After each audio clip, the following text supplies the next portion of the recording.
अगर ये कहा जाए तो बेजा ना होगा कि पाकिस्तान में उर्दू ड्रामे की तारीख पीटीवी के ड्रामों के बगैर अधूरी है और पीटीवी के ड्रामों की तारीख उज़्मा गिलानी के नाम और काम के बगैर मुकम्मल नहीं हो सकती। पाकिस्तान टेलीविज़न की तारीख में ऐसे कई नाम हैं जिनकी बेमिसाल अदाकारी ने इन्हें कई अशरे गुजर जाने के बावजूद आज भी आवाम के जहनों में जिंदा रखा हुआ है। उज़्मा गिलानी उन फनकारों में सरे फहरिस्त हैं जिन्होंने ज़िंदगी में आने वाले मसाइब से खुलकर जंग भी की और साथ ही साथ भरपूर मेहनत और जिद्दोजहद से शोबिज़ इंडस्ट्री में अपना नाम और मुकाम भी पैदा किया। उज़्मा गिलानी का ताल्लुक दिल्ली के एक ज़िल्म घराने से है, ताहम इनकी पैदाइश मीरठ की है।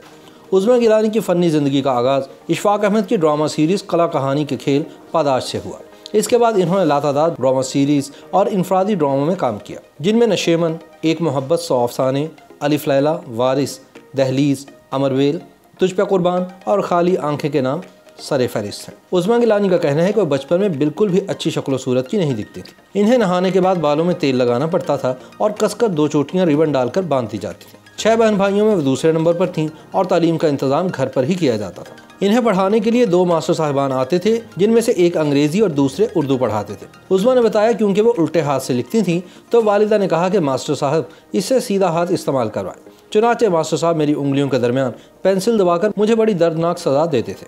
वो बताती हैं कि जब मैं सिर्फ 12 साल की थी तो वालिद का इंतकाल हो गया। क्योंकि ये एक जवान और अचानक मौत थी इसलिए पूरा घराना हिलकर रह गया। 48 साल की उम्र में जब मेरे वालिद चले गए तो छोटे चचा की जिम्मेदारियों में इन 6 बच्चों का इजाफा हो गया। चचा के पहले से ही 2 बच्चे थे लेकिन जाने अनजाने उज़्मा गिलानी को अपने चचा की हालत पर अफसोस होता था कि इन्हें 8 बच्चों का बोझ उठाना पड़ता है। चुनाचे 16 साल की उम्र में जब उज़्मा का रिश्ता आया तो उन्होंने फ़ौरन हाँ कह दी। हालांकि वो शख्स जिनसे इनकी शादी हुई उम्र में 15 साल बड़ा था, लेकिन उस वक्त उज़्मा की सोच ये थी कि चचा के सर से एक बोझ तो कम हो।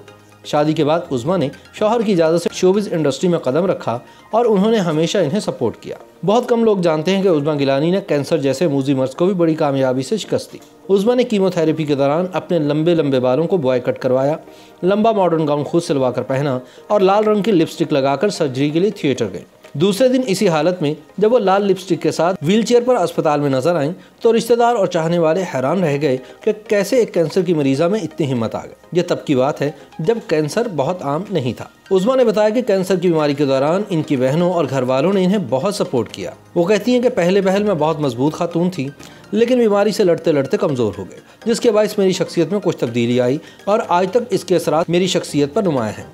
उन्होंने बताया कि इनके शरीक हयात मियाँ इनायत और इनकी उम्र में बहुत ज़्यादा फ़र्क था, लिहाजा दोनों के माबैन मोहब्बत से ज़्यादा एहतराम का रिश्ता गालिब रहा। उज़्मा गिलानी का दिल इतना बड़ा है कि वो कभी भी कुर्बानी देने से नहीं चूक। जब पीटीवी इन्हें बेहतरीन कारकर्दगी पर अवार्ड देने जा रहा था तो उन्हीं दिनों अदाकारा ताहिरा नकवी कैंसर के बायस शदीद अलील हो गए। पीटीवी के आला हुकाम की जानिब से इनसे पूछा गया कि अगर ये अवार्ड आपकी बजाय ताहिरा नकवी को दे दिया जाए तो क्या आप बुरा तो नहीं मनाएंगे? उज़्मा गिलानी ने बड़े दिल से कहा कि बिल्कुल नहीं, अवार्ड ताहिरा नकवी को ही मिलना चाहिए। फिर इसका सिला इन्हें यूँ मिला कि बाद में उज़्मा गिलानी को सदारती अवार्ड से नवाजा गया। वो पाकिस्तान टेलीविज़न की पहली अदाकारा हैं जिन्हें सदारती तमगा बराए हुस्न कारकर्दगी मिला। इन्हें इस एजाज़ से 23 मार्च सन 1980 को नवाजा गया। उज़्मा गिलानी के अफसानों का मजमूआ आइन औरत, मीम मर्द और सुवाने उमरी जो हम पे गुजरी के नाम से शाया हो चुके हैं। अदाकारी से रिटायरमेंट लेने के बाद उज़्मा गिलानी इन दिनों अपने बेटे के पास ऑस्ट्रेलिया में मुकीम है, लेकिन जब कभी वो पाकिस्तान आती हैं तो एक आध ड्रामे में अपनी अदाकारी के जौहर ज़रूर दिखाती हैं। YouTube पर गूगली न्यूज देखने के लिए youtube.com की सर्च बार में गूगली न्यूज टीवी टाइप करें। गूगली न्यूज के पेज पर सुर्ख रंग के सब्सक्रिप्शन वाले बटन पर क्लिक करना ना भूलिए। YouTube पेज पर अपलोड होने वाली वीडियोस से बाखबर रहने के लिए बेल आइकन पर क्लिक कीजिए। आपको हर नई वीडियो के बारे में नोटिफिकेशन मौसूल हो जाएगा।